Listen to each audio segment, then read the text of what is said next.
ಶ್ರೀ ಗುರುಭ್ಯೋ ನಮಃ. ಹರಿ ಓಂ. ನಮಸ್ಕಾರ ಸ್ನೇಹಿತರೆ, ನನ್ನ ಯೂಟ್ಯೂಬ್ ಚಾನಲ್ಗೆ ನಿಮ್ಮೆಲ್ಲರಿಗೂ ಆದರದ ಸ್ವಾಗತ. ಸ್ನೇಹಿತರೆ, ಇದು ಮದುವೆ ಬಗ್ಗೆ 3ನೇ ಸಂಚಿಕೆ. ಕಳೆದ 2 ಸಂಚಿಕೆಗಳು ಹೇಳಿದಾಗೆ ನೀವು ನೋಡ್ಕೊಂಡಿದ್ರೆ ಮದುವೆ ಅಂದರೆ ಹೇಗಿರ್ಬೇಕು ಅನಿಸುತ್ತೆ, ಆಮೇಲೆ ಯಾವ್ಯಾವ ಥರ ಇರಬೇಕು ಅನಿಸುತ್ತೆ ನಾನು ಹೇಳಿದ್ದೀನಿ. ಆಮೇಲೆ ಮದುವೆ ಅಂತಂದರೆ ಇದು ಗುಣಗಳನ್ನು ಕೂಡಿಸ್ತಕ್ಕಂಥದ್ದು ಇದು ಒಂದು ದೊಡ್ಡ ಸಮಸ್ಯೆ ಸ್ನೇಹಿತರೆ. ಯಾಕೆಂದರೆ ವ್ಯಕ್ತಿಗತವಾಗಿ ಹೇಳಬೇಕಾದ್ರೆ ಜನರಲ್ಲಾಗಿ ಏನಾಗುತ್ತೆ ಅಂತಂದರೆ, ಹುಡುಗ ಹುಡುಗಿ 2 ಜಾತಕಗಳನ್ನು ಕೂಡಿಸ್ಬೇಕಾದ್ರೆ ಮಿನಿಮಮ್ 1 ಜಾತಕ ಕೂಡಿಸ್ಬೇಕಾದ್ರೆ ಕಳೆದ ಸಂಚಿಕೆಯಲ್ಲಿ ಹೇಳಿದ್ದಾನೆ 2 ರಿಂದ 3 ದಿವಸ ಬೇಕಾಗುತ್ತೆ. ಅಷ್ಟು ಟೈಮು ನಮಗೆ ಬೇಕಾಗುತ್ತೆ ಕರೆಕ್ಟಾಗಿ ಪರ್ಫೆಕ್ಟ್ನೆಸ್ಸಾಗಿ ನೋಡ್ಬೇಕಂತಂದರೆ. ಈಗ ಏನಾಗ್ಬಿಟ್ಟಿದೆ ಅಂದರೆ ಅರ್ಜೆಂಟು, ಅವ್ರಿಗೂ ಅರ್ಜೆಂಟು ಇವ್ರಿಗೂ ಅರ್ಜೆಂಟು. ಏನಂದರೆ ಯಾವಾಗೋ ಒಂದು ಯಾರೋ ಬ್ರೋಕರ್ ಹಾಕ್ತಾರೆ, ತೊಗೊಂಬರ್ತಾರೆ, ಅರ್ಜೆಂಟ್ ನೋಡಿರಿ ಮಾಡಿರಿ ಅಂತಂತಿರ್ತಾರೆ. ಒಂದು ಸ್ವಲ್ಪ ಕಾಲಾವಕಾಶ ನಮಗೆ ಕೊಟ್ಟರೆ ನಿಜವಾನಕ್ಕೆ ನೋಡ್ಲಿಕ್ಕೆ ನನಗೆ ಅನುಕೂಲ ಆಗುತ್ತೆ. ಇಲ್ಲಾಂದರೆ ಏನಾಗುತ್ತೆ ಅಂದರೆ ಅರ್ಜೆಂಟಿಗೆ ನಾವು ಏನೋ ಹೇಳೋಕ್ಕೂ ಆಗೋದಿಲ್ಲ, ಸರಿ ಅಂತಲೂ ಹೇಳೋಕ್ಕಾಗಲ್ಲ, ತಪ್ಪು ಅಂತಲೂ ಹೇಳೋಕ್ಕಾಗಲ್ಲ. ಅದರಲ್ಲೂ ನಾವಿಷ್ಟು ಅನುಭವ ಇರ್ತಕ್ಕಂಥ ಏನಪ್ಪ ಅಂದರೆ ಗ್ಲಾನ್ಸ್ ಮಾಡಿ ಒಂದು 5 ರಿಂದ 6 ನಿಮಿಷ ನೋಡಿದ ಮೇಲೆ ಕೂಡ ಇಷ್ಟು ಪರ್ಸೆಂಟ್ ಕೂಡುತ್ತೆ, ಇಷ್ಟು ಗುಣ ಕೂಡುತ್ತೆ, ಮಾಡಿಕೊಡ್ರಿ, ಮುಂದುವರಿಸ್ರಿ ಅಂತ ಹೇಳಬೇಕು ಸ್ನೇಹಿತರೆ. ಇದರಲ್ಲಿ ಇನ್ನೊಂದು ವಿಚಾರ ಏನು ಸ್ನೇಹಿತರೆ ಅಂತಂದರೆ, ಮದುವೆಗೆ ಗುಣಗಳನ್ನು ಕೂಡಿಸ್ಬೇಕಾದ್ರೆ ಏನಂದರೆ ಮೊದಲು ನಾವು ಲಗ್ನ ನೋಡ್ಕೋಬೇಕಂದ್ರೆ ಹುಡುಗನ ಹುಡುಗಿಯ ಲಗ್ನ ನೋಡ್ಕೋಬೇಕಾಗುತ್ತೆ. ಹುಡುಗನ ಲಗ್ನ ಯಾವ್ದು ಬರುತ್ತೆ, ಹುಡುಗಿ ಲಗ್ನ ಯಾವ್ದು ಬರುತ್ತೆ. ಫಸ್ಟ್ ಲಗ್ನದಲ್ಲಿ ಏನಾದರೂ ಶುಭ ಗ್ರಹಗಳಿದ್ದಾವೋ ಅಥವಾ ಪಾಪಗ್ರಹಗಳಿದ್ದಾವೋ ಅಂತಂದರೆ, ಲಗ್ನದಲ್ಲಿ ಏನಾದರೂ ಶನಿ, ರಾಹು, ಕೇತು, ಸೂರ್ಯ, ಬುಧ ಇವುಗಳಿದ್ದರೆ ಈ ಒಂದು ಲೆಕ್ಕಕ್ಕೆ ಪಾಪಗ್ರಹಗಳ ಸ್ನೇಹಿತರೆ. ಚಂದ್ರ, ಶುಕ್ರ, ಗುರು ಇವು 3 ಗ್ರಹಗಳು ಮಾತ್ರ ನಮಗೆ ಮದುವೆಗೆ ಶುಭ ತರ್ತವೆ. ಎಸ್ಪೆಷಲಿ ಅದರಲ್ಲಿ ಶುಕ್ರ ಮತ್ತು ಗುರು. ಹೆಣ್ಣು ಮಕ್ಕಳನ್ನ ನೋಡಬೇಕಾದ್ರೆ ನಾವು ಶುಕ್ರನ್ನ ಜಾಸ್ತಿ ನೋಡಬೇಕಾಗುತ್ತೆ, ಗಂಡು ಮಕ್ಕಳು ನೋಡಬೇಕಾದ್ರೆ ಗುರು ನೋಡಬೇಕಾಗುತ್ತೆ ಸ್ನೇಹಿತರೆ. ಅದರಲ್ಲಿ ಕುಜ ಬಂದು ಏನಪ್ಪ ಅಂದರೆ ಬ್ಯಾಲೆನ್ಸಬಲ್. ಅಂದರೆ ಕುಜ ಅಂದರೆ ಏನಂತಂದರೆ, ಮಂಗಳ ಗ್ರಹ ಬಂದು ನಮಗೆ ಚತುರ್ಥ, 4, 7, 8 ಅಷ್ಟಮದಲ್ಲಿದ್ದರೆ ಮದುವೆಗೆ ವಿಘ್ನಗಳು ಜಾಸ್ತಿ. ಮದುವೆ ಆದಮೇಲೆ ಗಂಡ ಹೆಂಡತಿ ಕಿತ್ತಾಟ ಜಾಸ್ತಿ ಇರುತ್ತೆ. ಅಷ್ಟಮದಲ್ಲಿದ್ದರೆ ಏನಂತಂದರೆ ಮದುವೆ ಆದ ತಕ್ಷಣ ಗಂಡನಿಗೆ ಹೆಂಡತಿ ಸಾವು ಬರ್ಬೋದು, ಹೆಂಡತಿಗೆ ಗಂಡನ ಸಾವು ಕೂಡ ಬರ್ಬೋಸ್ತಿದ್ರೆ. ಅದನ್ನು ಮುಂದಿನ ಸಂಚಿಕೆಗಳಲ್ಲಿ ನಾನು ಹೇಳ್ತೀನಿ.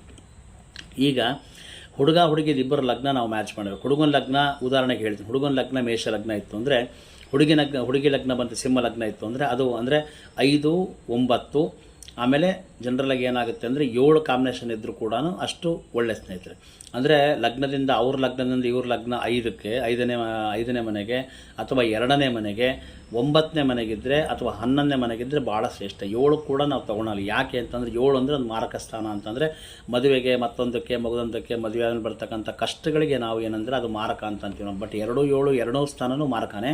ಬಟ್ 2ನೇ ಮನೆ ಇರೋದ್ರಲ್ಲಿ ಸ್ವಲ್ಪ ಬಿಟ್ಟರೆ, ಯಾಕಂದರೆ ವ್ಯಯಸ್ಥಾನ ಬರೋದ್ರಿಂದ ಸ್ವಲ್ಪ ಬ್ಯಾಲೆನ್ಸ್ ಬರೋದು. ಅದು 2 ಬಿಟ್ಟರೂ ಕೂಡ ಲಗ್ನದಿಂದ ಅವ್ರ ಲಗ್ನ, ಹುಡುಗ ಹುಡುಗಿ ಲಗ್ನ ಅಂದರೆ ಲಗ್ನದಿಂದ 5 ಅಥವಾ 9, 11 ಇವು 3 ಮ್ಯಾಚ್ ಇರ್ಬೇಕು ಸ್ನೇಹಿತರೆ.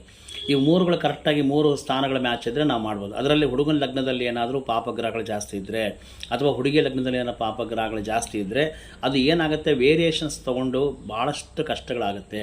ಈಗ ಹುಡುಗನ ಲಗ್ನದಲ್ಲಿ ಏನಾದರೂ ಶುಭ ಗ್ರಹಗಳು ಚಂದ್ರ, ಶುಕ್ರ, ಗುರು ಇದ್ದು, ಅಥವಾ ಹುಡುಗಿ ಲಗ್ನದಲ್ಲಿ ಏನಾದರೂ ಇದರ ಆಪೋಸಿಟ್ ವರ್ಸನ್ ಏನಂದರೆ ಸೂರ್ಯ, ಶನಿ, ರಾಹು, ಕೇತು ಇವುಗಳಿದ್ರಂದರೆ ಕಷ್ಟ. ಕುಜ ಇದ್ದರೂ ಕೂಡ ಅವನು ಪಾಪಗ್ರಹನೇ, ಅದು ಕೂಡ ಕಷ್ಟ ಆಗುತ್ತೆ. ಹಾಗಾಗಿ ಅಂದರೆ ಹುಡುಗನ ಲಗ್ನದಲ್ಲಿ ಏನು ಗ್ರಹಗತಿಗಳಿದೆ, ಹುಡುಗಿ ಲಗ್ನದಲ್ಲಿ ಏನು ಗ್ರಹಗತಿಗಳಿದೆ, ಅವರು ಯಾವ ಸ್ಥಾನಗಳನ್ನು ವೀಕ್ಷಣೆ ಮಾಡ್ತಿದ್ದಾರೆ, ಇದನ್ನು ನಾವು ಫಸ್ಟ್ ಇಲ್ಲಿ ನೋಡ್ಕೋಬೇಕಾಗ ಸ್ನೇಹಿತರೆ. ಹಾಗಾಗಿ ಈಗ ಉದಾಹರಣೆಗೆ ಹೇಳೋದಾದರೆ ಮೇಷ ಲಗ್ನ ಅಂತ ಅಂದ್ಕೊಡ್ರಿ. ಲಗ್ನಾಧಿಪತಿ ಕುಜ ಏನಾರು ಲಗ್ನದಲ್ಲಿದ್ದ ಅಂದರೆ ಅದು ಒಂದು ಲೆಕ್ಕಕ್ಕೆ ಒಳ್ಳೇದೌದು, ಕೆಟ್ಟದ್ದೌದು. ಹೇಗೆ ಸ್ನೇಹಿತರೆ ಅಂದರೆ, ಲಗ್ನಾಧಿಪತಿ ಲಗ್ನ ಸ್ಥಾನದಲ್ಲಿದ್ದ ಅಂದರೆ ಅವ್ನು ಏನೇ ಮಾಡ್ತಾನೆ, 4ನೇ ಮನೆ ನೋಡ್ತಾನೆ. ಅಂದರೆ ಚತುರ್ಥ ಭಾವ ಅಂದರೆ ವೆಹಿಕಲ್ ಸ್ಥಾನ, ತಾಯಿ ಸ್ಥಾನ, ಸೋದರ ಮಾವಂದ್ರ ಸ್ಥಾನ, ಆಮೇಲೆ ವಿದ್ಯಾಭ್ಯಾಸ ಸ್ಥಾನ. ಹಾಗೂ ಕೆಲವೊಂದು ಬಾರಿ ಏನಾಗುತ್ತೆ, ನಾವು ಅದು ಕಂಪೇರ್ ಮಾಡಿಕೊಂಡ್ರೆ ವಿದೇಶ ಪ್ರವಾಸವು ಕೂಡ 4, 12, 9ಕ್ಕೆ ತೊಗೋಬೇಕಾಗತ್ತೆ ನಾವು. ಆಮೇಲೆ ಲಗ್ನದಿಂದ ಮೇಷ ಲಗ್ನ ಅಷ್ಟಮಾಧಿಪತಿ ಅವನೇ ಆಗ್ತಾನೆ. ಅಂದರೆ ಲಗ್ನಕ್ಕೆ ಅಧಿಪತಿನವನೇ, 8ನೇ ಮನೆ ಅಧಿಪತಿ. ಅಂದರೆ ಜೀವನಕ್ಕೆ ಒಳ್ಳೇದು ಮಾಡೋನವನೇ, ಕಷ್ಟ ಕೊಡ್ತಕ್ಕಂಥನವನೇ ಅಂತ ನಾವು ಅಲ್ಲಿ ರೆಫರೆನ್ಸ್ ತೊಗೋಬೇಕಾಗುತ್ತೆ. ಹಾಗಾಗಿ ಲಗ್ನದಲ್ಲಿ ಕುಜ ಇದ್ದಾಗ ಕೂಡ ಕಷ್ಟ ಆಗುತ್ತೆ.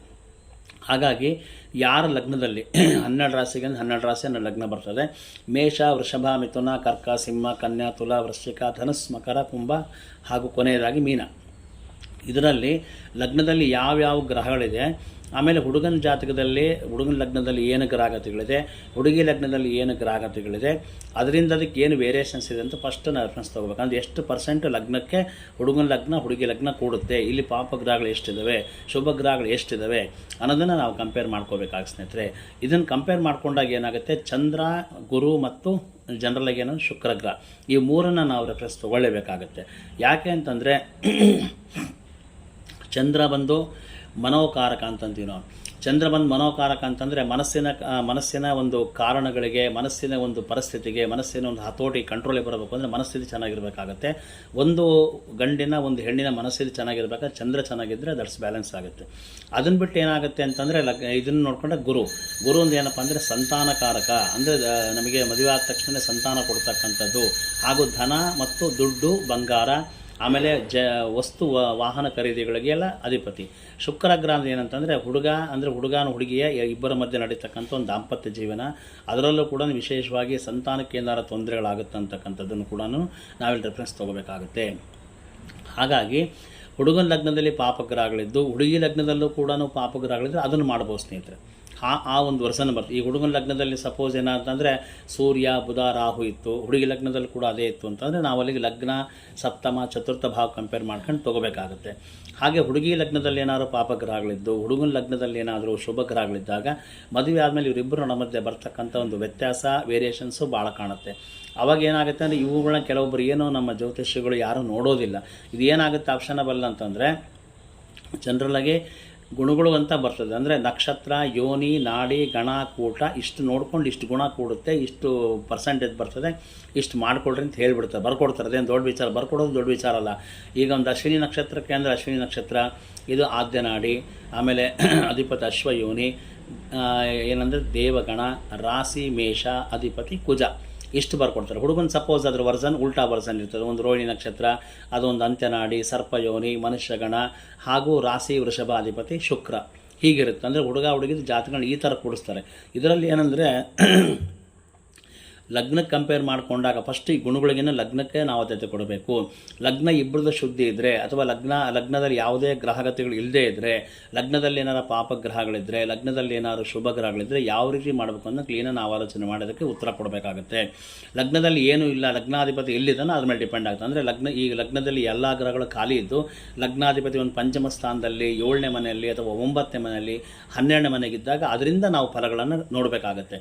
ಇದರ ಹೊರತಾಗಿ ಏನಂದರೆ ಇನ್ನೊಂದು ಲಗ್ನ ಆಲ್ಟ್ರೇಷನ್ ಅಂದರೆ ಚಂದ್ರನಿಂದ ಕೂಡ ನಾವು 5, 7, 9 ನೋಡ್ತೀವಿ ಸ್ನೇಹಿತರೆ.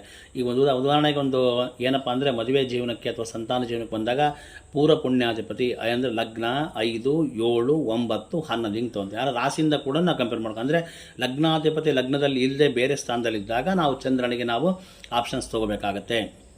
ಹಾಗಾಗಿ ಫಸ್ಟ್ ಲಗ್ನನ ವೇರಿಯೇಷನ್ ಮಾಡ್ಕೋಬೇಕಾಗುತ್ತೆ. ಲಗ್ನದಲ್ಲಿ ಎಷ್ಟು ಪರ್ಸೆಂಟ್ ಕೂಡುತ್ತೆ, ಇದರಲ್ಲಿ ಇನ್ನೊಂದು ಸ್ನೇಹಿತರೆ 2 ಕುಂಡಲಿ ಇರುತ್ತೆ. ಕಳೆದ ಸಂಚಿಕೆಯಲ್ಲಿ ಹೇಳಿದ್ದೀನಿ ನಾನೇನೆಂದರೆ ಲಗ್ನ ಕುಂಡಲಿ ಒಂದು, ನವಾಂಶ ಕುಂಡಲಿ ಒಂದು ಅಂತ. ಲಗ್ನ ಕುಂಡಲಿ ಬಂದು ಏನಾಗುತ್ತೆ ಅಂತಂದರೆ ಮದುವೆ ಆಗೋ ತನಕ ನಾವು ಅಲ್ಲಿ ತನಕ ನೋಡಬೇಕಾಗತ್ತೆ ಲಗ್ನ ಕುಂಡಲಿಗೆ. ಮದುವೆ ಆದಮೇಲೆ ನವಾಂಶ ಕುಂಡಲಿ ಅಂತ ಒಂದಿರುತ್ತೆ, ನಾವು ಅದಕ್ಕೆ ರೆಫರೆನ್ಸ್ ತೊಗೋಬೇಕು. ಅದರಲ್ಲಿ ನವಾಂಶ ಕುಂಡಲಿಯಲ್ಲಿ ಲಗ್ನದಲ್ಲಿ ಏನು ಗ್ರಹಗತಿಗಳಿದೆ, ಹುಡುಗನ ಜಾತಕದಲ್ಲಿ ಏನಿದೆ, ಹುಡುಗಿ ಜಾತಕದಲ್ಲಿ ಏನಿದೆ, ಇವನ್ನು ತೊಗೋಬೇಕಾಗುತ್ತೆ. ಆಗ ಏನಾಗುತ್ತೆ ಅಂದರೆ ಲಗ್ನಕ್ಕೆ ಕಂಪೇರ್ ಮಾಡಿಕೊಂಡ್ರೆ ಒಂದು ಶುಭ ಗ್ರಹ, ಒಂದು ಪಾಪಗ್ರಹಗಳಿದ್ದಾಗ ಮ್ಯಾಚ್ ಆಗೋದಿಲ್ಲ, ಅಲ್ಲಿಗೆ ನಾವು ಬಿಟ್ಟುಬಿಡ್ಬೇಕು, ಅದನ್ನ ಮಾಡಬಾರ್ದು. ಅದರಲ್ಲಿ ಏನಂದರೆ ಕೆಲವೊಂದು ಒಂದು ಗ್ರಹಗಳು ಶುಭ ಇದ್ದು 1-2 ಗ್ರಹ ಅಶುಭಗಳಿತ್ತು ಅಂತಂದರೆ ಆಮೇಲೆ ಅದಕ್ಕೆ ಏನಾದ್ರು ಆಲ್ಟ್ರೇಟಿವ್ ಆ ಗ್ರಹಗಳ ಅಧಿಪತಿಗಳು ಯಾರು, ಅದಕ್ಕೆ ಸಂಬಂಧಪಟ್ಟಿರ್ತಕ್ಕಂಥ ಪೂಜೆ ಪುನಸ್ಕಾರಗಳನ್ನು ಮಾಡಿಸ್ಕೊಂಡು ನಾವು ಪರಿಹಾರ ಮಾಡಿಕೊಂಡು ಮುಂದೆ ಹೋಗಬೇಕಾಗುತ್ತೆ. ಅಂದರೆ ಲಗ್ನ ಅಂದರೆ ಏನಂದರೆ ನಮ್ಮ ದೇಹ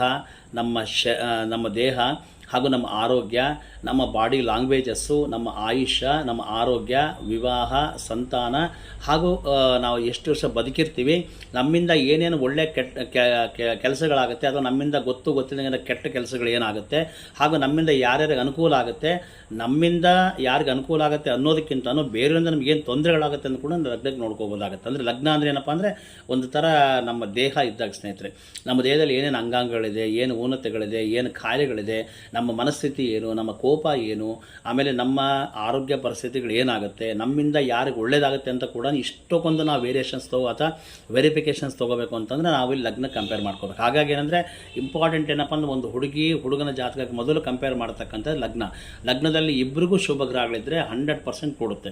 ಲಗ್ನದಲ್ಲಿ ಇವ್ರಿಗೂ ಶುಕ್ರ ಗುರು ಇದ್ದು, ಅವ್ರಿಗೂ ಅಥವಾ ಚಂದ್ರ ಗುರು ಇದ್ದು, ಆಮೇಲೆ ಶುಕ್ರ ಏನಾರ ಚಂದ್ರನ ಜೊತೆಗಿತ್ತು ಅಂದರೆ ಭಾಳ ಶುಕ್ರ ಚಂದ್ರ ಇದ್ದರೆ ಒಳ್ಳೆ ದಾಂಪತ್ಯ ಇರುತ್ತೆ. ಗುರು ಚಂದ್ರ ಇದ್ದರೆ ಸ್ವಲ್ಪ ಆವರೇಜ್ ಇರ್ತದೆ. ಇದಕ್ಕೂ ಮೀರೇನಂದರೆ ಇಬ್ಬರು ಎರಡೂ ಗ್ರಹಗತಿಗಳಲ್ಲಿ ಶುಭ ಗ್ರಹಗಳಿತ್ತು ಅಂದರೆ ನೀವು ಒಂದು 170% ಕೂಡಿದಾಗೆ ನೀವು ಮಾಡ್ಕೋಬೋದಾಗುತ್ತೆ. ಅಥವಾ ಏನಾದರೂ ಲಗ್ನದಲ್ಲಿ ಇವರಿಗೆ ಒಂದು 3 ಪಾಪಗ್ರಹಗಳು, ಅವ್ರಿಗೂ ಒಂದು 3 ಪಾಪಗ್ರಹಗಳಿದ್ದಾಗ ಆ ಲಗ್ನದ ಪ್ರಮಾಣ ಅಳತೆ ಮಾಡಿಕೊಂಡು ಲಗ್ನ ಪ್ರಮಾಣ ಏನಿಸ್ತಾ ಇದ್ದಾರೆ, ಲಗ್ನದಲ್ಲಿ ಯಾವ ಗ್ರಹಗಳು ಯಾವ ನಕ್ಷತ್ರದಲ್ಲಿದ್ದಾವೆ, ಇವರಿಗೆ ಯಾವ ನಕ್ಷತ್ರದಲ್ಲಿ ಯಾವ ಗ್ರಹಗಳಿದ್ದಾವೆ, ಅದ್ರ ಪರ್ಸೆಂಟೇಜ್ ನೋಡ್ಕೊಂಡು ಕ್ಯಾಲ್ಕುಲೇಷನ್ ಮಾಡ್ಕೊಂಡು ನಾವು ಅದನ್ನು ಲಗ್ನಕ್ಕೆ ಮುಂದುವರಿಬೇಕು ಅನಿಸುತ್ತೆ. ಸಪೋಸ್ ಉದಾಹರಣೆಗೆ ಹೇಳಬೇಕು ಅಂದರೆ ಈ ಲಗ್ನದಲ್ಲಿ ಒಂದು 5 ರಿಂದ 6 ಗ್ರಹಗಳಿದ್ದಾವೆ ಅಂತ ಅಂದ್ಕೊಳ್ರಿ. ಅವ್ರಿಗೆ ಏನೂ ಇರೋದಿಲ್ಲ, ಲಗ್ನ ಫ್ರೀ ಇರ್ತದೆ. ಲಗ್ನದಲ್ಲಿ ಹುಡುಗನಿಗೆ ಒಂದು 5 ಪಾಪಗ್ರಹಗಳಿದ್ದು ಅಂದರೆ ಹುಡುಗಿಗೆ ಲಗ್ನ ಇಲ್ಲ ಅದನ್ನು ಮಾಡೋದು ಬಿಟ್ಬಿಡ್ಬೇಕು. ಯಾಕೆಂದರೆ ಲಗ್ನದಿಂದ 7ನೇ ಮನೆ ಸತತವಾಗಿ 5 ಗ್ರಹಗಳ ವೀಕ್ಷಣೆ ಮಾಡೋದ್ರಿಂದ ಬರ್ತಕ್ಕಂಥ ಹೆಂಡತಿ ಆಗಿರ್ತಾಳೆ ಅಂತಂದರೆ ಹೆಂಡತಿ ಒಳ್ಳೆಯದಾಗಿರ್ತಾರೆ, ಈ ಗಂಡನಿಂದ ಕಾಟಗಳು ಜಾಸ್ತಿ ಆಗುತ್ತೆ. ಸಪೋಸ್ ಏನಾದ್ರು ಹುಡುಗಿ ಜಾತಕದಲ್ಲಿ ಇದೇ 5 ರಿಂದ 4 ಗ್ರಹಗಳು ಪಾಪಗ್ರಹಗಳು ಇದ್ದಾಗ ಏನಾಗುತ್ತೆ ಅಂದರೆ 7ನೇ ಮನೆ ಅದನ್ನು ವೀಕ್ಷಣೆ ಮಾಡೋದ್ರಿಂದ ಹುಡುಗನಿಗೂ ಕೂಡ ತೊಂದರೆಗಳಾಗ್ತಕ್ಕಂಥ ಅವಕಾಶ ಭಾಳ ಇರ್ತದೆ. ಹಾಗಾಗಿ ಮೊದಲು ಏನಂತಂದರೆ ನಾವು ಈ ಜಾತಕಗಳನ್ನು ವೀಕ್ಷಣೆ ಮಾಡೋದು ಫಸ್ಟ್ ಲಗ್ನದಿಂದ ಮಾಡ್ಕೋಬೇಕಾಗುತ್ತೆ. ಲಗ್ನ ಅಂತ ಹೇಳಿದ್ರೆ ನಮ್ಮ ಇಡೀ ದೇಹ ಶರೀರ ನಾವು ಅಂದರೆ ಹುಟ್ಟಿನಿಂದ ಬಾಲ್ಯಾವಸ್ಥೆ, ಕೌಮಾರಾವಸ್ಥೆ, ಯೌವನಾವಸ್ಥೆ, ಜೀವನ ಮಧ್ಯಭಾಗ, ಜೀವನ ಪೂರ್ವ ಭಾಗ, ಜೀವನ ಅಂತ್ಯಸ್ಥಾನ ಅಂದರೆ ನಾವು ಹುಟ್ಟಿನಿಂದ ಸಾವಿನ ತನಕ ಕೂಡ ಎಸ್ಪೆಷಲಿ ಲಗ್ನಕ್ಕೆ ನಾವು ನೋಡ್ಕೋಬೇಕಾಗುತ್ತೆ. ಲಗ್ನದಲ್ಲಿರ್ತಕ್ಕಂಥ ಗ್ರಹಗಳೇನಪ್ಪ ಜನರಲ್ಲಾಗಿ 5, 7, 9 ವೀಕ್ಷಣೆ ಮಾಡೋದು ಕೆಲವೊಂದು ಗ್ರಹಗಳು. ಕೆಲವೊಂದು ಪಾಪಗ್ರಹಗಳು ಮಾತ್ರ 7ನೇ ಮನೆ ಸತತ ವೀಕ್ಷಣೆ ಅಂದರೆ ಮದುವೆ ಆಗುತ್ತೆ. ಮದುವೆ ಆದ 1-2 ವರ್ಷಕ್ಕೆ ಏನಾರ ಡೈವರ್ಸ್ಗಳಾಗ್ತಕ್ಕಂಥದ್ದು ಪಾಪಗ್ರಹಗಳಿದ್ರೆ, ಮದುವೆ ಆದಮೇಲೆ ಏನಾರ ಅವ್ರಿಗಿರ್ತಕ್ಕಂಥ ಬೇರೆ ಒಂದು ಸಂಬಂಧಗಳು ಮತ್ತೊಂದು ಮುಗದಂಥ ಅಥವಾ ಹಿಂದೆ ಮಾಡಿರ್ತಕ್ಕಂಥ ಏನಾರ ಈ ಲವ್ ಅಂತಂದರೆ ಪ್ರೇಮ ಪ್ರೀತಿಗಳು ಕಾಲೇಜು ಡೇಸಲ್ಲಿ ಅಥವಾ ಮುಂದಿನ ಡೇಸ್ಗಳು ಏನಾರು ಮಾಡಿ ಬಿಟ್ಟು ಬಂದಿದ್ದು ಏನಾರ ಗಲಾಟೆ ಗದ್ದಲ ಆಗ್ತಕ್ಕಂಥ ಸಂಬಂಧರು ಕೂಡ 7ನೇ ಮನೆ ತೋರಿಸುತ್ತೆ. ಆ 7ನೇ ಮನೆ ಏನಪ್ಪ ಅಂತಂದರೆ ಮದುವೆ ಸ್ಥಾನ, ಆಮೇಲೆ ಕಷ್ಟಗಳ ಸ್ಥಾನ, ಮಾರಕ ಸ್ಥಾನ, ತೊಂದರೆ ಕೊಡತಕ್ಕಂಥ ಸ್ಥಾನ.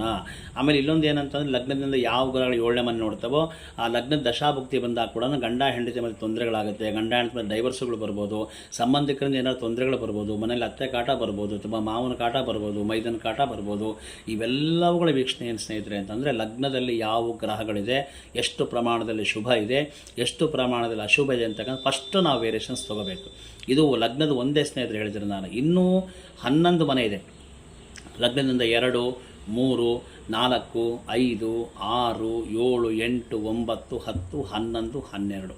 ಹಾಗಾಗಿ ಏನಾಗುತ್ತೆ ಅಂತಂದರೆ ಸ್ನೇಹಿತರೆ ಲಗ್ನಕ್ಕೆ ಭಾಳಷ್ಟು ಪ್ರಾಮುಖ್ಯತೆ ನಾವಿಲ್ಲಿ ಕೊಡಬೇಕಾಗತ್ತೆ. ಮದುವೆ ವಿಚಾರಕ್ಕೆ ಬಂದಾಗ ಲಗ್ನದಲ್ಲಿ ಯಾವ ರೀತಿ ಗ್ರಹಗಳಿದೆ, ಹುಡುಗನಿಗೆ ಹುಡುಗಿಗೆ ಯಾವ ರೀತಿ ಗ್ರಹಗತಿಗಳಿದೆ, ಅದರಲ್ಲಿ ಎಷ್ಟು ಪರ್ಸೆಂಟೇಜ್ ಶುಭ ಇದೆ, ಎಷ್ಟು ಪರ್ಸೆಂಟೇಜ್ ಅಷ್ಟು ಅಶುಭ ಇದೆ, ಅದನ್ನು ನೋಡಿಕೊಂಡು ನಾವು ಮುಂದುವರೆದ್ರೆ ಭಾಳಷ್ಟು ಒಳ್ಳೆಯದು. ಏನಂದರೆ ಲಗ್ನದಲ್ಲಿ ಒಂದು 5 ಗ್ರಹಗಳಿರ್ತವೆ, ಇವ್ರ ಲಗ್ನದಲ್ಲಿ ಒಂದು 3 ಗ್ರಹ ಮಾಡ್ಕೆ ಹೋಗ್ರು ಏನಾಗಲ್ಲ ಅಂದ್ರೆ ಒಂದು ಲೆಕ್ಕಕ್ಕೆ ಉದಾಸೀನ ಅಥವಾ ಉಡಾಫಿ ಉತ್ತರ ನಾವು ಇಲ್ಲಿ ಹೇಳಕ್ಕೆ ಬರೋದಿಲ್ಲ ಸ್ನೇಹಿತರೆ. ಬಟ್ ಹಾಗಾಗಿ ನನಗೆ ಏನಂದರೆ ಇವತ್ತು ಬೆಂಗಳೂರಲ್ಲಿ 2 ರಿಂದ 2.5 ಲಕ್ಷ ಯಾಕೆ ಕ್ಲೈಂಟ್ಸ್ ಇಟ್ಕೊಂಡಿದ್ದೀನಿ ಅಂತಂದರೆ ಮದುವೆ ವಿಚಾರಕ್ಕಾಗಿ ಜನಗಳು ನನ್ನನ್ನು ಇಷ್ಟಪಡ್ತಾರೆ ಅಂತ ಅನ್ನೋದಕ್ಕಿಂತನೂ ಅವರ ಸಮಸ್ಯೆಗಳಿಗೆ ಪರಿಪೂರ್ಣವಾಗಿ ನೋಡ್ತೀನಿ ಸ್ನೇಹಿತರೆ. ಯಾಕಂದರೆ ನೀವು ತಪ್ಪು ತಿಳ್ಕೊಂಡ್ಬಿಡ್ತೀರಿ ಏನಂದರೆ ಇಷ್ಟೊಂದು ಜನ ಕ್ಲೈಂಟ್ಸ್ ಹೆಂಗಿರ್ತಾರೆ ಅಂತ ನಿಮಗೂ ಒಂಥರ ಕನ್ಫ್ಯೂಷನ್ ಆಗ್ಬೋದು, ಆಶ್ಚರ್ಯನಾಗ್ಬೋದು. ಇದ್ದಾರೆ, ಅದಕ್ಕೆ 100% ಅದಕ್ಕೇನು ಡೌಟ್ ಇಲ್ಲ. ಯಾಕೆಂದರೆ ನಾನು ಬೆಂಗಳೂರು ಜನ ಹೇಗಿದ್ದಾರೆ ಅಂತಂದರೆ ಬೆಂಗಳೂರು ಒಂದರಲ್ಲಿ ಅಂತಂದರೆ ಬೆಂಗಳೂರಿಂದ ಬೇರೆ ಊರುಗಳಿಂದ ಬಂದಾಗ ಸೇರ್ಕೊಂಡು ಜೀವನ ಮಾಡ್ತಕ್ಕಂಥ ಜನನೂ ಇದ್ದಾರೆ ಸ್ನೇಹಿತರೆ. ಅದರಲ್ಲೂ ಜಾಸ್ತಿ ಇದ್ದಾರೆ ಬೈ ಬರ್ತು. ಅಂದರೆ ಹುಟ್ಟಿದಾಗಿಂದ ಬೆಂಗಳೂರು ಇರ್ತಕ್ಕಂಥ ಜನ ಕೂಡ ಭಾಳ ಇದ್ದಾರೆ. ಅದು ಕನ್ಸಲ್ಟಿಂಗ್ ಏನಂದ್ರೆ ನಮಗೆ ಒಟ್ಟು ಬೆಂಗಳೂರು ಲಿವಿಂಗ್ ಅಂತ ಗೊತ್ತಾಗುತ್ತದೆ ಅಷ್ಟೇ. ಅವ್ರು ಹೇಳ್ತಾರೆ ಅವ್ರಿಗೆ ಏನಂದರೆ ಸ್ವಲ್ಪ ತಾಳ್ಮೆ ಜಾಸ್ತಿ ಇದೆ. ಏನು ತಾಳ್ಮೆ ಅಂದರೆ ಯಾವುದಕ್ಕೆ ತಾಳ್ಮೆ ತೊಗೊತಾರಿಲ್ಲ ಐ ಡೋಂಟ್ ನೋ, ಗೊತ್ತಿಲ್ಲ. ಬಟ್ ಒಂದು ವಿಚಾರ ಮದುವೆಗೆ ಬಂದಾಗ ಒಂದು ಜಾತಕ ಹಾಕ್ತಾರೆ ಇಬ್ಬರದು, ಹಾಕಿ ಒಂದಿಷ್ಟು ನನ್ನ ಕನ್ಸಲ್ಟಿಂಗ್ ಅಂತ ಕೊಡ್ತಾರೆ ಸ್ನೇಹಿತರೆ. ಅದರಲ್ಲಿ ಏನಪ್ಪ ಅಂತಂದರೆ ಒಂದಿಷ್ಟು ಟೈಮ್ ತೊಗೊತೀನಿ ನಾನು. ಟೈಮ್ ತೊಗೊಂಡು ಏನಂದರೆ ವೇರಿಯೇಷನ್ಸ್ ಅಂದರೆ ಯಾವ ಜಾತಕಗಳಲ್ಲಿ ವೇರಿಯೇಷನ್ಸ್ ಇದೆ, ವ್ಯತ್ಯಾಸ ವ್ಯತಿರಿಕ್ತ ಬದಲಾವಣೆಗಳು ಏನು ಕಾಣುತ್ತೆ, ಎಷ್ಟು ಪ್ರಮಾಣದಲ್ಲಿದೆ, ಮದುವೆ ಮಾಡಿದ್ರೆ ಏನಾಗುತ್ತೆ. ಆಮೇಲೆ ಇನ್ನೊಂದು ನಾನು ಕನ್ಸಲ್ಟಿಂಗ್ ಇಟ್ಕೊಂಡಿದ್ದೆ ಸ್ನೇಹಿತರೆ. ಎಲ್ಲರೂ ಏನಂದರೆ ನಾವು ನಿಮ್ಮ ಯೂಟ್ಯೂಬ್ ವೀಕ್ಷಕರು ಆಮೇಲೆ ನಮ್ಮ ಯೂಟ್ಯೂಬೆಲ್ಲ ಸಬ್ಸ್ಕ್ರೈಬ್ ಮಾಡ್ಕೊಂಡಿದ್ದೀವಿ. ಹಾಗಾಗಿ ಕೆಲವೊಬ್ರು ಹೇಳಿ ತಪ್ಪು ತಿಳ್ಕೊಬೇಡ ಸ್ನೇಹಿತರೆ. ನನಗೊಂದು ಜೀವನ ಅಂತ ಇರ್ತದೆ, ಅದಕ್ಕೆ ಕನ್ಸಲ್ಟಿಂಗ್ ನಾನು ಕಲ್ತಿರ್ತಕ್ಕಂಥ ವಿದ್ಯೆಗೆ ನಾನು ಯಾರಿಗೂ ಫ್ರೀ ಹೇಳೋದಿಲ್ಲ, ಅದನ್ನು ಗುರುಗಳು ಹೇಳ್ಕೊಟ್ಟಿರ್ತಕ್ಕಂಥದ್ದು. ನನ್ನ ಗುರುಗಳು, ನನ್ನ ಆಧ್ಯಾತ್ಮಿಕ ವಿದ್ಯಾ ಗುರುಗಳು ಪೇಜಾರ್ ಶ್ರೀಗಳು ವಿಶೇಷ ಅಂತ ಅವ್ರು ತೀರ್ಕೊಂಡಿದ್ದಾರೆ ಇಲ್ಲ ಈಗ. ಆದರೆ ಅವರೊಂದು ಆಶೀರ್ವಾದ ನಮ್ಮ ತಲೆ ಮೇಲೆ ಇದೆ. ಯಾಕೆ ಅಂದರೆ ಯಾವುದೇ ಏನೇ ಕಾರ್ಯ ಮಾಡೋದಕ್ಕೆ ನಾವು ತೊಗೋಬೇಕು, ದಕ್ಷಿಣೆ ಅನ್ನೋದನ್ನು ನಾವು ತೊಗೊಳ್ಳೇಬೇಕಾಗುತ್ತೆ. ಹಾಗಾಗಿ ಅಂದರೆ ಯಾರಿಗೂ ನಾವು ಫ್ರೀ ಹೇಳೋಕ್ಕಂತೂ ಆಗೋದಿಲ್ಲ, ತಪ್ಪು ತಿಳ್ಕೊಬೇಡ್ರಿ. ಇದರಲ್ಲಿ ಏನಂದರೆ ಫಸ್ಟ್ ನಾನು ಜಾತಕ ವೀಕ್ಷಣೆ ಮಾಡ್ತೀನಿ ಸ್ನೇಹಿತರೆ. ಜಾತಕಗಳನ್ನು ವೀಕ್ಷಣೆ ಮಾಡಿ ಎಷ್ಟು ಪರ್ಸೆಂಟ್ ಕೊಡುತ್ತೆ ಮುಂದುವರಿಸಿ ಅಂತ ಹೇಳ್ತೀನಿ. ಅವ್ರಿಗೊಂದು ಫೈನಲಿ ಬಂತು ಅಂದ್ರೆ, ಒಂದು ಮಾತುಕತೆಗೆ ಬಂತು ಅಂತಂದರೆ ಮತ್ತೆ ಜಾತಕನ ಇನ್ನರ್ ಬಿಲ್ಟಲ್ಲಿ ನೋಡ್ತೀನಿ. ಲಗ್ನ, ನವಾಂಶ ಕುಂಡಲಿ, ದ್ವಾಶಾಂಶ ಕುಂಡಲಿ ಪ್ರತಿಯೊಂದು ಮತ್ತೆ ಪುನರಾವರ್ತನೆ ಮಾಡಿ ಎಲ್ಲ ನೋಡಿ, ಆಮೇಲೆ ಅದಕ್ಕೆ ಏನು ದೋಷಗಳು ಬರ್ಬೋದು, ಮದುವೆಗೆ ಏನು ದೋಷಗಳು ಬರ್ಬೋದು, ಮದುವೆ ಟೈಮಲ್ಲಿ ಯಾರಾದ್ರೂ ಸಾವು ನೋವುಗಳು ಬರ್ತಕ್ಕಂಥದ್ದು, ಮದುವೆಗೆ ಯಾರು ಈ ಮಾಟ ಮಂತ್ರ ವಾಮಾಚಾರಗಳು, ಶತ್ರುಪಾಠ ಏನು ಬರ್ತದೆ ಎಲ್ಲ ನೋಡ್ಕೊತೀನಿ. ಅದು ನೋಡಿದ ಮೇಲೆ ಇದಕ್ಕೂ ನಿಮಗೆ ಇನ್ನೂ ಬೇಕನ್ಸಿದ್ರೆ ನಂದೊಂದು ಕನ್ಸಲ್ಟಿಂಗ್ ಹೊಸ ಶೈಲಿ ಏನು ಅಥವಾ ಹೊಸ ಸ್ಟೈಲ್ ಏನು ಅಂತಂದರೆ, ಇದಕ್ಕೂ ನೀವು ಇದೆಲ್ಲ ಮೀರಿ ಮುಂದೆ ಬೇಕಂದ್ರೆ ಮದುವೆ ಆದಮೇಲೆ ಒಂದು 5 ರಿಂದ 10 ವರ್ಷ 15 ವರ್ಷದ ತನಕ ಅವ್ರ ದಶಾಭುಕ್ತಿ ಅನುಸಾರವಾಗಿ ಯಾವ ರೀತಿ ಇರ್ತಾರೆ, ಏನು ತೊಂದರೆಗಳು ಬರುತ್ತೆ, ಏನು ಪರಿಹಾರ ಅಂತಕ್ಕಂಥದ್ದು ಕೂಡ ನಾನು ನಿಮಗೆ ಹೇಳ್ತೀನಿ ಸ್ನೇಹಿತರೆ. ಹಾಗಾಗಿ ಏನೋ ನಮ್ಮ ಕನ್ಸಲ್ಟಿಂಗ್ ಸ್ವಲ್ಪ ಜಾಸ್ತಿ ಇದೆ. ನಾನು ಏನು ಜಾಸ್ತಿ ಇಲ್ಲ ಸ್ನೇಹಿತರೆ, ಒಂದು ಜಾತಕ ನೋಡಬೇಕಾದ್ರೆ ಮಿನಿಮಮ್ ಏನಂದರೆ ಒಂದು 1000 ರೂಪಾಯಿ ಕನ್ಸಲ್ಟಿಂಗ್ ತೊಗೊತೀನಿ ನಾನು. ಅದರಲ್ಲಿ ಏನಪ್ಪ ಅಂದರೆ ಮಿನಿಮಮ್ ಗುಣಗಳನ್ನು ಕೂಡಿಸಿ ನಾರ್ಮಲ್ ಹೇಳೋದಕ್ಕೆ 500 ರೂಪಾಯಿ ತೊಗೊತೀನಿ. ಲಾಂಗ್ ಅಂದರೆ 1000 ರೂಪಾಯಿ. ಇದಕ್ಕೂ ಮೀರಿ ಪರಿಪೂರ್ಣವಾಗಿ ನೋಡ್ರಿ ಅಂತಂದರೆ 2000 ರೂಪಾಯಿ ತೊಗೊತೀನಿ ಅಷ್ಟೇ. ಅದು ಬಿಟ್ಟರೆ ನಾನು ಜಾಸ್ತಿ ಇಲ್ಲ. ಆಮೇಲೆ ಈ ಮನೆ ಕನ್ಸಲ್ಟಿಂಗು, ವಾಸ್ತು ಕನ್ಸಲ್ಟಿಂಗ್ ಕೂಡ ಮಿನಿಮಮ್ ಕನ್ಸಲ್ಟಿಂಗ್ 5 ರೂಪಾಯಿ ಸ್ನೇಹಿತರೆ. ಒಂದು ಕನ್ಸಲ್ಟಿಂಗ್ 5 ರೂಪಾಯಿ ತೊಗೊತೀನಿ. ಅದರಲ್ಲಿ ಏನಾರ ವ್ಯತಿರಿಕ್ತ ವ್ಯತ್ಯಾಸ ಮತ್ತು ಫೋನ್ ಕಾಲ್ ಮಾಡೋದು ಕೂಡ ನಾನು ಏನು ದುಡ್ಡು ತೊಗೊಳಲ್ಲ. ನೆಕ್ಸ್ಟ್ ಇನ್ನೊಂದು ಟೈಮ್ ಕಾಲ್ ಮಾಡಿದಾಗ ಅದು ಇನ್ನೊಂದು ಬೇರೆ ಟಾಪಿಕ್ ಬಂದಾಗ ಮಾತ್ರ ನಾನು ಕನ್ಸಲ್ಟಿಂಗ್ ತೊಗೊತೀನಿ ಸ್ನೇಹಿತರೆ. ಹಾಗಾಗಿ ಯಾರು ದಯವಿಟ್ಟು ಏನು ಇದು ಮಾಡ್ಕೋಬೇಡ್ರಿ. ಮದುವೆ ವಿಚಾರಕ್ಕೆ ಮಾತ್ರ ದಯಮಾಡಿ ಹೇಳಿದ್ರೆ, ಮದುವೆ ಆದರೆ ಈ ನೋಡ್ರಿ ಒಂದು ತಪ್ಪು ತಿಳ್ಕೊಬೇಡ್ರಿ. ನನ್ನ ಒಂದು ಒರಿಜಿನಲ್ ಲ್ಯಾಂಗ್ವೇಜ್ ಭಾಷೆಯಲ್ಲಿ ಹೇಳಿದಾದ್ರೆ, ಮದುವೆ ಆದರೆ ಒಳ್ಳೇದಾಗ್ತಕ್ಕಂಥ ಉದ್ಧಾರ ಆಗ್ತಕ್ಕಂಥ ಯಾರಪ್ಪ ಅಂದರೆ ಚೌಟ್ರಿಗಳವರು, ಅವ್ರು ಆರಾಮಿರ್ತಾರೆ. ಅಡುಗೆಯವರು ಅವರು ಆರಾಮಿರ್ತಾರೆ. ಆಮೇಲೆ ಅಲಂಕಾರ ಮಾಡೋರು, ಡೆಕೋರೇಷನ್ ಅವರು ಆರಾಮಿರ್ತಾರೆ. ಹೌದಾ, ಫೋಟೋಗ್ರಾಫರು, ವಿಡಿಯೋ ತೆಗೆದು ಅವರು ಆರಾಮಿರ್ತಾರೆ. ಕೊನೆಗೆ ಯಾರಿಗೆ ಬೈತಿರಲಿ, ಒಂದು ಇದೆಲ್ಲ ಮುಗಿದ ಮೇಲೆ ಯಾರು ಮದುವೆ ಮಾಡಿಸಿದ್ರು, ಯಾರು ಲಗ್ನ ಕಟ್ಟಿಸಿದ್ರು, ಯಾರು ಜಾತಕ ನೋಡಿದ್ರು ಅಂದರೆ ಏಕವಚನದಲ್ಲಿ ಸಿಂಗ್ಯುಲರ್ ಆಗಿ ಕೆಟ್ಟ ಪದದಲ್ಲಿ ಕೂಡ ಬಯಸ್ಕೊಳ್ತಕ್ಕಂಥ ಕ್ಲೈಂಟ್ಸನ್ನು ಅಥವಾ ನನಗೆ ಬೈದಿರ್ತಕ್ಕಂಥ ಕ್ಲೈಂಟ್ಸ್ಗಳನ್ನು ನಾನು ಓಪನ್ನಾಗಿ ನಾನು ನೋಡಿದ್ದೀನಿ ಸ್ನೇಹಿತರೆ.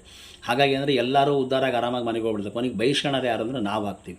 ಅಂದರೆ ನಮ್ಮದು ತಪ್ಪಿದೆ ಇಲ್ಲ ಅಂತ ಹೇಳೋದು, ನಮ್ಮಲ್ಲೂ ತಪ್ಪಿದೆ ಸ್ನೇಹಿತರೆ. ಯಾಕಂದರೆ ನಾವು ಜಾತಕಗಳನ್ನ ಸರಿಯಾಗಿ ನೋಡ್ತಿದ್ದಾಗ ನಮ್ಮ ತಪ್ಪಾಗುತ್ತೆ. ಅದಕ್ಕೆ ಜಾತಕ ನೋಡ್ಲಿಕ್ಕೆ ಯಾಕೆ ದುಡ್ಡು ಜಾಸ್ತಿ ತೊಗೊತಿಂದ ಅರ್ಥ ಮಾಡ್ಕೊಳ್ರಿ.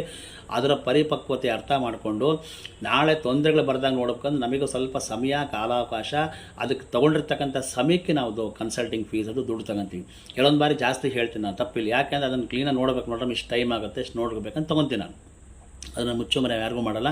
ನನಗೆ ಬೆಂಗಳೂರು ಕ್ಲೈಂಟ್ಸಿಗೆ ಏನು ಸಮಸ್ಯೆನೇ ಇಲ್ಲ. ಅವ್ರು ಎಷ್ಟು ಹೇಳಿದ್ರು ಕೊಡ್ತಾರೆ, ಇನ್ನೂ ಜಾಸ್ತಿನೇ ಕೊಡ್ತಾರೆ ಪಾಪ ಹೇಳ್ಬೇಕಂದ್ರೆ. ಅದ್ರಾಗೇನು ಸಮಸ್ಯೆ ಇಲ್ಲ. ಯಾಕಂದ್ರೆ ನಾನು ಎಷ್ಟು ಹೇಳಿರ್ತೀನಿ ಅದಕ್ಕೆ 500 ರೂಪಾಯಿ ಜಾಸ್ತಿನೇ ಕೊಡ್ತಾರೆ ಅವರು. ಸರ್ ಇನ್ನೂ ಸಮಸ್ಯೆ ಬರದಾಗ ನೋಡಿರಿ, ಅದಕ್ಕೆ ಏನು ಪೂಜೆ ಪರಿಹಾರಗಳು ನೋಡ್ರಿ ಅಂತ. ಆ ಪೂಜೆಗಳನ್ನು ಕೂಡ ನನ್ನ ಕೈಯಲ್ಲಿ ಬೇಕಾದಷ್ಟು ಸಾವಿರಾರು ಜನ ಕ್ಲೈಂಟ್ಸು ಮಾಡಿಸಿದರೆ ಈಗಲೂ ನಾನು ಮಾಡ್ತಾಯಿದ್ದೀನಿ. ಹಾಗಾಗಿ ಏನಂದರೆ ಈ ಮದುವೆಗೆ ಲಗ್ನ ಅಂತಕ್ಕಂಥದ್ದು ಇಷ್ಟು ಇಂಪಾರ್ಟೆನ್ಸ್ ಇರೋ ಸ್ನೇಹಿತರೆ. ಲಗ್ನದ ಬಗ್ಗೆ ಹೇಳಿದ್ದೀನಿ. ನೆಕ್ಸ್ಟು ಸಂಚಿಕೆಯಲ್ಲಿ 2ನೇ ಮನೆ ಹೇಳ್ತೀನಿ. ಲಗ್ನದ 2ನೇ ಮನೆ ಏನಂತಂದರೆ ಕುಟುಂಬ, ಧನಸ್ಥಾನ, ಆಗೋರ ಸಂಬಂಧಗಳು ಹೇಗಿರುತ್ತೆ, ಅಂದರೆ ವೆಹಿಕಲ್ ತಂಡ ಎಷ್ಟು ಇರ್ತದೆ. 2ನೇ ಮನೇಲಿ ಅವ್ರು ಮಾತಾಡ್ತಕ್ಕಂಥ ವಾಕ್ಸ್ಥಾನ, ಈಗ ನಾನೇನು ಮಾತಾಡ್ತೀನಿ ಆ ವಾಕ್ಸ್ಥಾನ ಹೆಂಗಿರುತ್ತೆ ಅಂತ ಕೂಡ ನಾನು ಕನ್ಫರ್ಮಾಗಿ ಹೇಳ್ತಿದ್ದೆ. ಅಲ್ಲಿ ತನಕ ಮತ್ತೆ ವೀಕ್ಷಣೆ ಮಾಡ್ತಾರೆ, ನಾನು ಯೂಟ್ಯೂಬ್ ವಿಡಿಯೋಗಳನ್ನ ವೀಕ್ಷಣೆ ಮಾಡ್ತಾರೆ. ಮತ್ತೆ ಮುಂದಿನ ಸಂಚಿಕೆಯಲ್ಲಿ ಸಿಗ್ತೇನೆ. 2ನೇ ಮನೆ ಲಗ್ನದಿಂದ 2ನೇ ಬಗ್ಗೆ ಮಾತಾಡ್ತೀನಿ ಸ್ನೇಹಿತರೆ. ಅಲ್ಲಿ ತನಕ ಎಲ್ಲರಿಗೂ ಶುಭ ಆಗಲಿ. ಈ ವರ್ಷ ಹೊಸ ವರ್ಷ ಯುಗಾದಿ ಪ್ರಾರಂಭ ಆಗಿದೆ ನಿನ್ನೆಯನ್ನು. ಹಾಗಾಗಿ ಈ ಯುಗಾದಿ ಹೊಸ ವರ್ಷ ವಿಶ್ವಸನಾಮ ಸಂವತ್ಸರದಲ್ಲಿ ಮದುವೆ ಆಗ್ತಕ್ಕಂಥ ಎಲ್ಲ ನವ ದಂಪತಿಗಳಿಗೆ, ನವ ಜೋಡಿಗಳಿಗೆ ಒಳ್ಳೆಯದಾಗಲಿ ಅಂತೇಳಿ ನನ್ನ ಆರಾಧ್ಯ ಕೃಷ್ಣ ಪ್ರಾರ್ಥನೆ ಮಾಡಿಕೊಂಡು ಈ ಸಂಚಿಕೆಯನ್ನು ಮುಗಿಸ್ತಾ ಇರ್ತೇನೆ. ಎಲ್ಲರಿಗೂ ನಮಸ್ಕಾರ, ಶುಭ ಆಗಲಿ.